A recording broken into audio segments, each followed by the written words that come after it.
প্রিয় দর্শক শ্রোতা, আসসালামু আলাইকুম।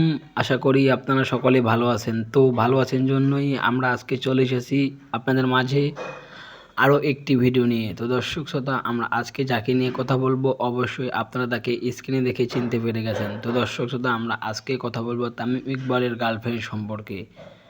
তো দর্শক শ্রোতা, তামিম ইকবালের গার্লফ্রেন্ড সম্পর্কে আজকে আমরা আপনাদের কিছু অজানা তথ্য দেব। তো অজানা কিছু তথ্য দেওয়ার আগে আপনারা যদি আমাদের চ্যানেলে নতুন হয়ে থাকেন তাহলে অবশ্যই আমাদের চ্যানেলের পাশে থাকতে হলে আমাদের চ্যানেলে সাবস্ক্রাইব, লাইক, কমেন্ট করে আপনারা আমাদের চ্যানেলের পাশে থাকতে পারবেন। তো দর্শক শ্রোতা, আপনারা জানেন তামিম ইকবাল খান তিনি অনেকদিন আগে বিয়ে করেছেন। তো তামিম ইকবাল খানের দুটি সন্তান রয়েছে, একটি ছেলে অন্যটি মেয়ে। তো তামিম ইকবাল খানের স্ত্রীর সাথে তামিম ইকবাল খানের ডিভোর্স হয়ে যায়। তো ডিভোর্স হওয়ার পর তামিম ইকবাল চিন্তা করে সে নাকি একটি বিয়ে করবে। তো সে একটি মেয়ের প্রেমে পড়ে যায়। তো মেয়েটির বাসা হলো ঢাকা গাজীপুরে।